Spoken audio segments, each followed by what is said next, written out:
പ്രിയ പ്രേക്ഷകർക്ക് സീരിയൽ ന്യൂസിലേക്ക് സ്വാഗതം. കൂടുതൽ സീരിയൽ ന്യൂസുകൾ അതിവേഗം ലഭിക്കുന്നതിന് ഈ ചാനൽ സബ്സ്ക്രൈബ് ചെയ്യുക. ബെൽ ഐക്കൺ മറക്കാതെ ക്ലിക്ക് ചെയ്യുക. വീഡിയോ ഇഷ്ടമായി എങ്കിൽ ലൈക്ക് ചെയ്യാൻ മറക്കരുത്. ചതി തിരിച്ചറിഞ്ഞതിനെ തുടർന്ന് ആകെ പകച്ചു പോയിരിക്കുകയാണ് ഇപ്പോൾ ഇഷ. ഇതേ തുടർന്ന് റാംമോഹനെ ചെന്ന് കാണുന്ന ഇഷ അച്ഛനെ എന്തിനാണ് അഭിഷേകിനെ ഭീഷണിപ്പെടുത്തിയത് എന്ന് ചോദിച്ചിരിക്കുകയാണ്. ഇതോടെ എനിക്ക് എൻ്റെതായ കാരണമുണ്ട്. നീ എന്നെ ചതിച്ച് അവൻ്റെ കൂടെ ജീവിക്കാമെന്നാണ് കരുതിയിരിക്കുന്നത് എങ്കിൽ അത് നിന്റെ വെറുമൊരു വ്യാമോഹം മാത്രമാണ്. ഞാനെടുത്ത തീരുമാനം നീ അംഗീകരിച്ചതാണ്. ഇനി അതിൽ നിന്ന് പിന്മാറിക്കൊണ്ടു പോകാനാണ് നീ ഇപ്പോൾ തീരുമാനം എടുത്തിരിക്കുന്നത് എങ്കിൽ അത് നിന്റെ നല്ലതിനല്ല. അത് ഞാൻ ഇപ്പോൾ തന്നെ പറഞ്ഞേക്കാം. കാര്യങ്ങൾ മനസ്സിലാക്കി നീ മുന്നിലേക്ക് പോകുന്നതാണ് നല്ലത്. അവൻ ഇപ്പോൾ രാഹുലിനെ കള്ളനാക്കാനാണ് ശ്രമിക്കുന്നത്. രാഹുലിനെതിരെ പരാതി കൊടുത്ത പെൺപിള്ളേരോട് അവൻ സംസാരിക്കുന്നതിൻ്റെ തെളിവുകൾ ഇപ്പോൾ എൻ്റെ കയ്യിലുണ്ട്. ഇത് കേട്ടതിനെ തുടർന്ന് രാഹുൽ തെറ്റ് ചെയ്തിട്ടുണ്ട് എന്നുള്ള കാര്യം എല്ലാവർക്കും അറിയാവുന്നതാണ്. അതുകൊണ്ട് തന്നെ അച്ഛൻ ആ കാര്യത്തിൽ അയാളെ ന്യായീകരിക്കാൻ ശ്രമിക്കുന്നത് ശരിയല്ല. കാര്യങ്ങൾ വ്യക്തമായി അറിഞ്ഞതിനെ തുടർന്നാണ് ഞാനിപ്പോൾ ഈ കാര്യങ്ങളെല്ലാം തുറന്നു പറയുന്നത്. രാഹുൽ ചതിച്ചത് തന്നെയാണ്. രാഹുൽ നിന്റെ ഭർത്താവാണ്. എന്നിട്ടും നീ എന്താണ് ഇങ്ങനെ സംസാരിക്കുന്നത്? നീ കാര്യങ്ങൾ മനസ്സിലാക്കി അവൻ്റെ കൂടെയല്ലേ നിൽക്കേണ്ടത്? അവനെയല്ലേ സംരക്ഷിക്കേണ്ടത്? റാംമോഹൻ ചോദിച്ചതിനെ തുടർന്ന് അയാൾ തെറ്റ് ചെയ്തിട്ടുണ്ട് എന്നുള്ള കാര്യം എനിക്ക് ഉറപ്പാണ്. അപ്പോൾ ഞാൻ എന്തിനാണ് അയാളെ സഹായിക്കുന്നത്? തെറ്റ് ചെയ്തവൻ ശിക്ഷിക്കപ്പെടുകയല്ലേ വേണ്ടത്? അച്ഛൻ തന്നെ പറ. ഞാൻ പറഞ്ഞതിൽ എന്താണ് തെറ്റ്? ഞാൻ പറഞ്ഞതിൽ തെറ്റുണ്ട് എങ്കിൽ എന്നെ തിരുത്തണം.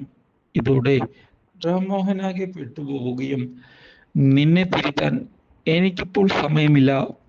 പക്ഷേ നീ എൻ്റെ ആഗ്രഹം ധിക്കരിച്ചുകൊണ്ട് മുന്നിലേക്ക് പോകാനാണ് തീരുമാനിച്ചത് എങ്കിൽ തിരിച്ചടി നിനക്കുണ്ടാകും.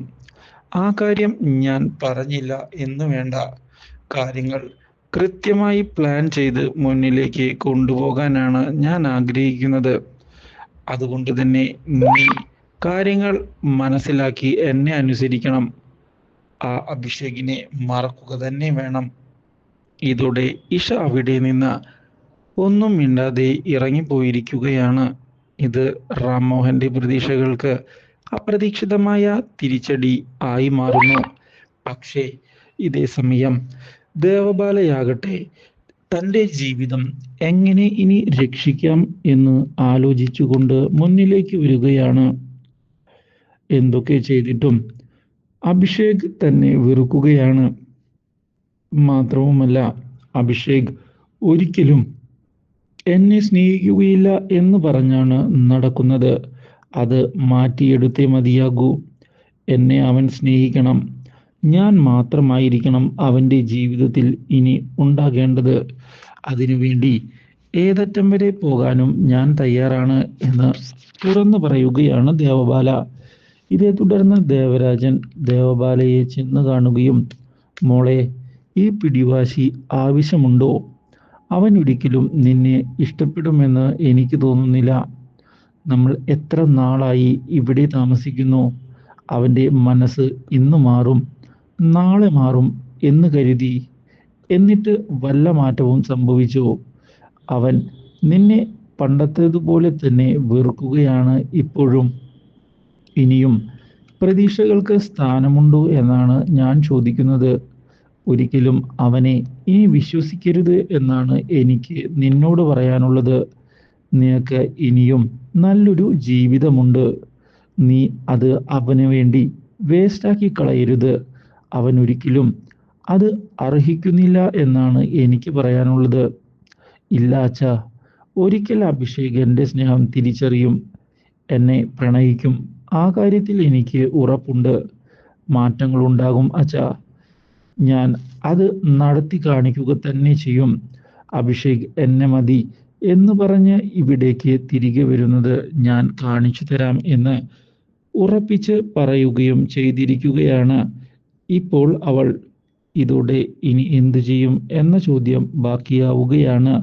ഇപ്പോൾ ദേവരാജന്റെ മനസ്സിൽ ഒടുവിൽ തൻ്റെ മകളുടെ ജീവിതം രക്ഷിക്കുന്നതിന് വേണ്ടി ആ കുറ്റകൃത്യത്തിന് തയ്യാറായി മുന്നിലേക്ക് അയാൾ കടന്നു വരികയാണ്.